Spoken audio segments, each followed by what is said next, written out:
This segment brought to you by Sure Crop, liquid crop nutrition delivered right to your farm.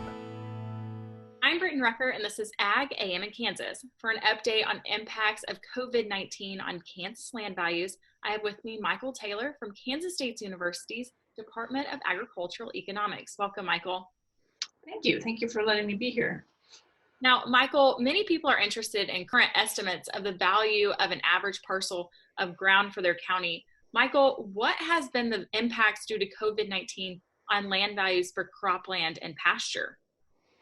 Well, it's a little tough to exactly evaluate the impacts of COVID-19 on land values for cropland and pasture right now, because it's all happened in what would be the second quarter of the year.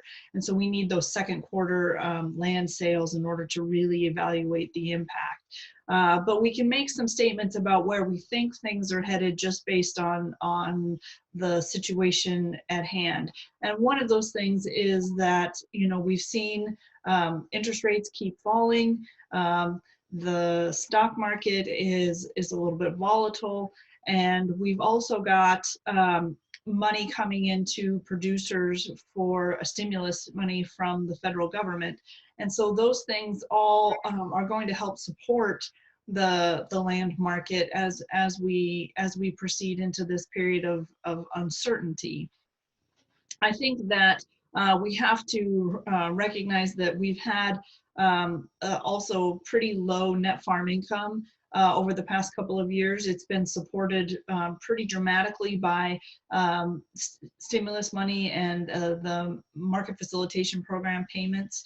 And so those things are keeping producers able to purchase land. So I see the market being supported by those factors.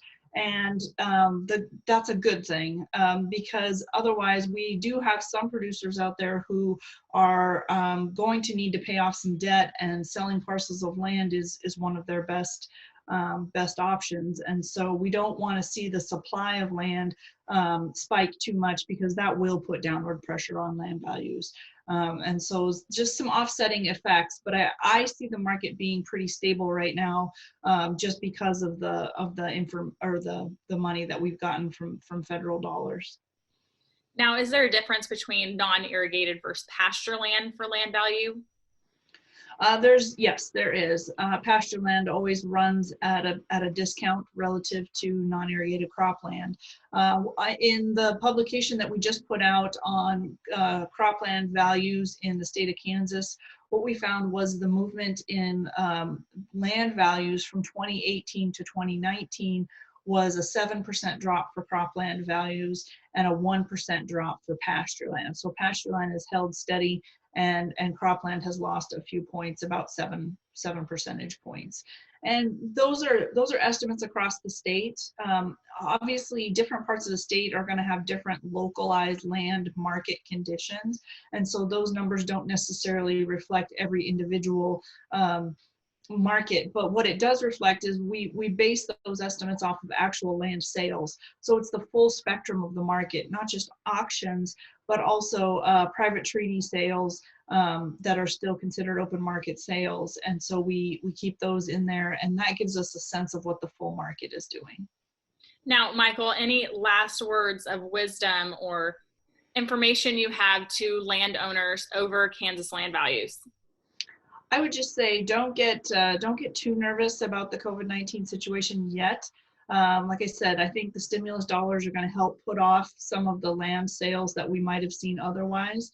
And so right now I see the land market being pretty steady, and just keep an eye out on what's going on on the commodity markets as we go forward.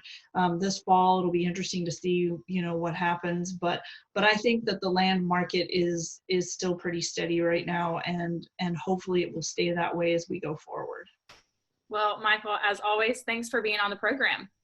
Oh yes, you're welcome. Thanks for having me. I'm Brityne Rucker, and this has been Ag AM in Kansas.